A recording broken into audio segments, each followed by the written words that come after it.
Le cerveau, il est le centre de notre conscience. Il est aussi le responsable de nos différents états de conscience. Toujours en activité, son rythme n'est pas toujours le même. Certaines de ces zones sont plus essentielles que d'autres. Parmi ces zones, l'hypothalamus, un petit noyau de neurones situé à la base du cerveau, responsable de nombreuses fonctions comme les pulsions sexuelles, la soif, la faim, le sommeil et l'éveil.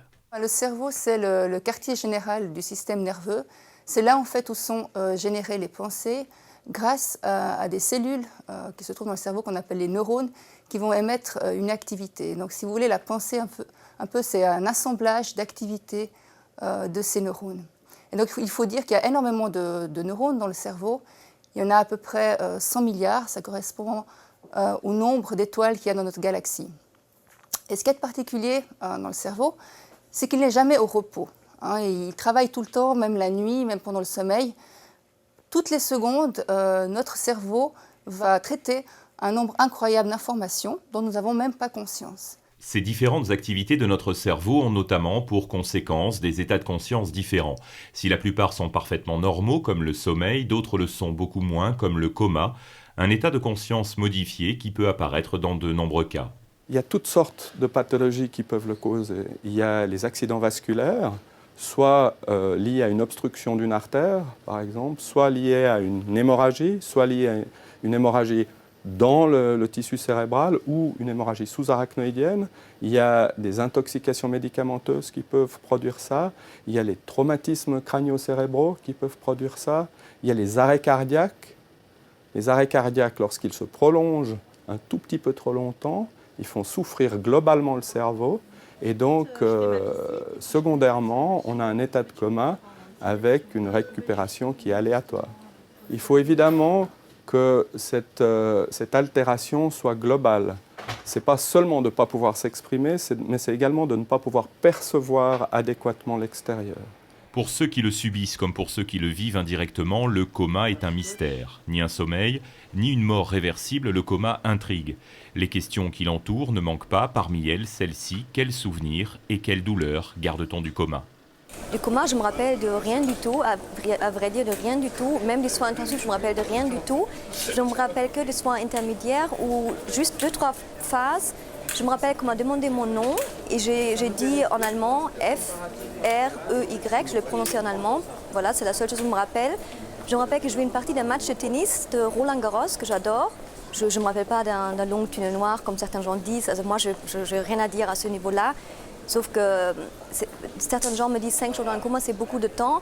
Sauf que pour moi, ce n'est pas beaucoup de temps parce que c'est 5 jours dans une vie, c'est rien du tout. Mais parfois, on se demande, c'est quand même bizarre, la vie comme elle est faite, d'avoir perdu de ne pas se rappeler 5 jours de la vie. Ça fait un peu peur, quoi. À de nombreuses reprises, pour des besoins évidents et légitimes, la médecine se sert des différentes formes de conscience pour aller plus loin dans son efficacité. L'état de conscience modifié n'est alors pas subi mais choisi. C'est le cas dans de nombreuses situations, le coma artificiel, l'anesthésie ou encore l'hypnose. Le coma artificiel tout d'abord, il est quant à lui un coma provoqué, il peut durer de quelques heures à quelques jours et permet de traiter un patient gravement atteint, le plus souvent lorsque le patient est sous respirateur artificiel. On a des patients qui ont des cathéters, des sondes, des tuyaux dans la trachée, toutes choses qui sont assez agressives, on dit invasives. Et bien sûr, on veut qu'il n'y ait aucune douleur liée à ça. Donc il y a un premier objectif qui est la douleur. Mais ça, pour la douleur, on n'est pas obligé d'endormir complètement, de mettre dans le coma. Et puis l'autre objectif, c'est d'essayer d'adapter le patient aux thérapeutiques qu'on va administrer, et en particulier la ventilation dite artificielle ou mécanique. Et pendant longtemps, on s'est dit, il faut que les gens soient complètement passifs, qu'ils se laissent faire, et puis on va tout prendre en charge comme au bloc opératoire. Et aujourd'hui, on est revenu beaucoup sur cet objectif, parce que de laisser les patients trop longtemps dans une zone où ils n'ont plus aucune conscience de ce qui se passe, c'est finalement pas forcément leur rendre service pour le futur. Le coma artificiel est aussi un traumatisme pour l'entourage qui ne comprend pas toujours la démarche et la finalité d'un tel coma, qui, comme dans le coma subi, fait peur et rapproche de la mort. On s'est aperçu que le fait d'avoir un épisode dans sa vie prolongé où on est comme un blanc, comme on ne sait pas ce qui s'est passé, c'est très anxiogène.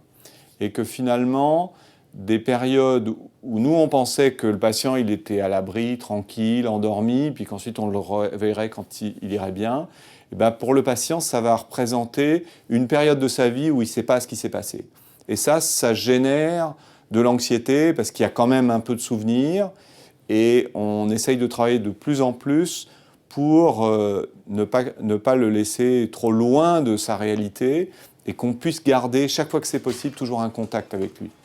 Le coma artificiel est une certaine forme d'anesthésie.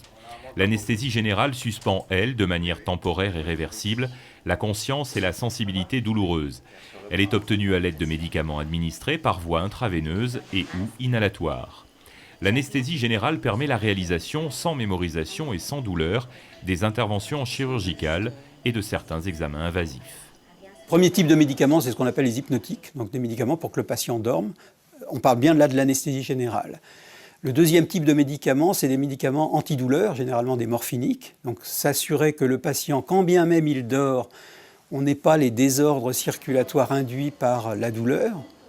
Et le troisième type de médicaments, ce sont des curares, donc des médicaments pour empêcher toute contraction musculaire, que l'on va administrer soit au début de l'anesthésie pour permettre, quand il y a besoin, pouvoir faciliter l'intubation trachéale, ou pour certains types de chirurgie, pour faciliter l'acte chirurgical du chirurgien, notamment pour la chirurgie digestive. Voilà. Vous sentez cette ivresse qui vous gagne, c'est normal. Hein? Respirez profondément.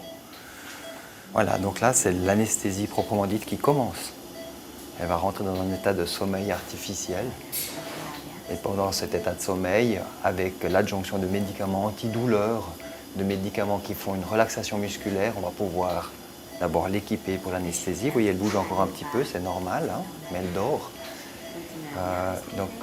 On va pouvoir l'équiper et ensuite l'opérer. Il n'existe pas une anesthésie, mais des anesthésies. Générales ou plus localisées, chacune a son rôle et ses méthodes. Alors, il y a effectivement beaucoup d'anesthésies qu'on regroupe sous le même terme.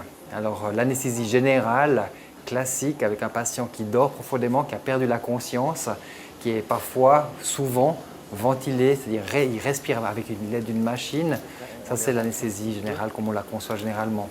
Ensuite, il y a les anesthésies locales, loco-régionales ou périmédulaires, par exemple, la péridurale, la rachianesthésie, qui endort une partie du corps, la partie inférieure du corps, généralement.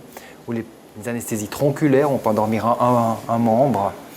Et finalement, on peut combiner toutes ces techniques, on peut en faire des anesthésies combinées où quelqu'un, par exemple, un membre qui est endormi, mais en plus a une anesthésie générale où il a perdu la conscience.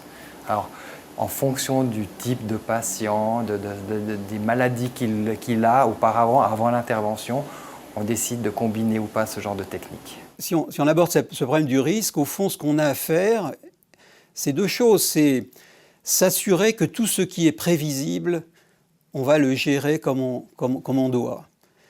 Mais c'est aussi prévenir à la fois les équipes qui vont prendre en charge les patients et le patient qu'on est dans des activités humaines dans lesquelles il y aura toujours une part d'imprévisible.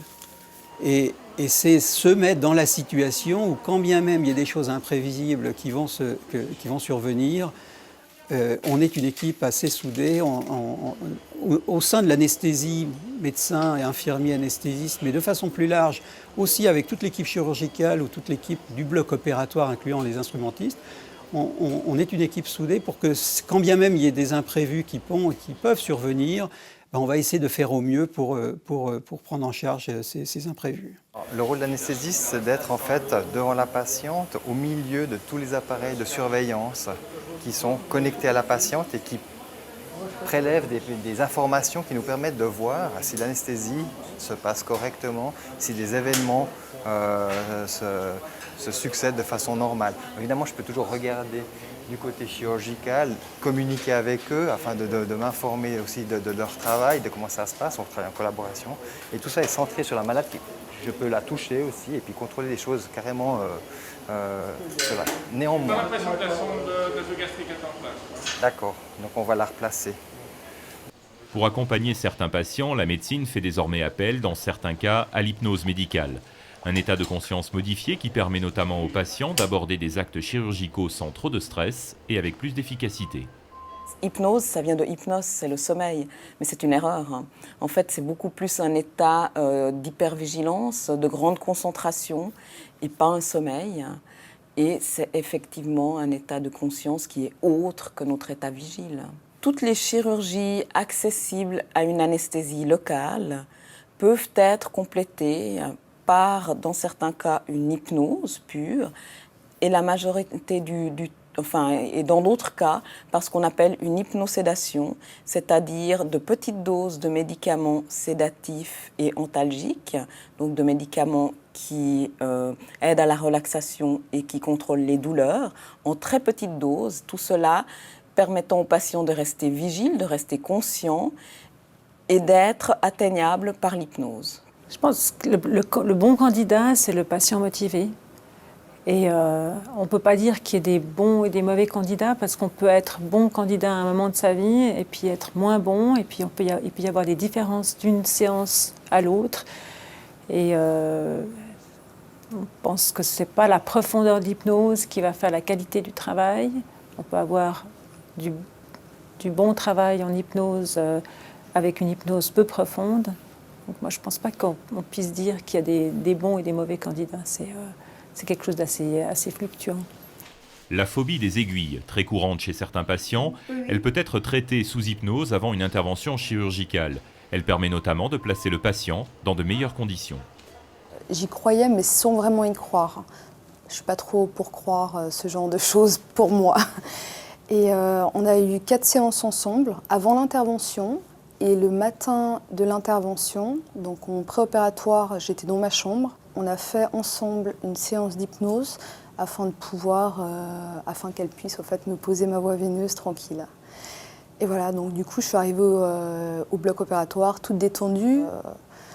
Ensuite l'intervention a eu lieu et par la suite j'ai pu continuer à effectuer l'hypnose pour des prises de sang, des poses de voie veineuse dont je devais avoir.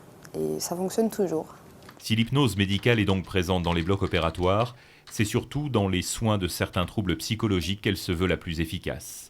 Sous hypnose, un patient se sent plus capable d'exprimer certains de ses mots. Quelqu'un qui va venir chez moi avec un symptôme, quel qu'il soit, va être finalement bloqué, enfermé dans son symptôme. L'hypnose va lui permettre de se remettre en mouvement, de se remettre en lien avec ses ressources et ses compétences, avec sa sensorialité aussi, parce que souvent les gens qui sont bloqués sur leurs symptômes deviennent très fermés, aussi bien psychiquement que corporellement. Et l'hypnose va pouvoir aborder ces deux choses, l'aspect corporel, l'aspect psychique, pour redonner du mouvement et aller mieux. Quand on est dans un état d'hypnose, on est réveillé, on est conscient. On est même hyper conscient. On pourrait dire qu'on a un état de conscience élargi. Une capacité à être en lien avec soi et avec l'environnement, tout en étant tonique, tout en gardant le contrôle. On n'est pas du tout dans ces histoires de sommeil ou de perte de contrôle qu'on peut voir dans l'hypnose de foire. C'est un état d'éveil, peut-être même d'hyper-éveil, qui permet d'aborder les choses un peu différemment que dans un état d'éveil habituel comme on l'a ensemble maintenant face à face. Hypnose, anesthésie, coma, les états de conscience modifiés, qu'ils soient subis ou choisis, restent donc pour la médecine un passage obligé dans de nombreux cas. La dernière minute de ce magazine Pulsation avec le nouveau magazine des Hugues Pulsation, nouveau look et nouvelle maquette disponible dans tous les lieux de soins des Hugues. Les Hugues, ce sont aussi un site internet et des pages pour Facebook et Twitter et une chaîne dédiée sur YouTube et Dailymotion.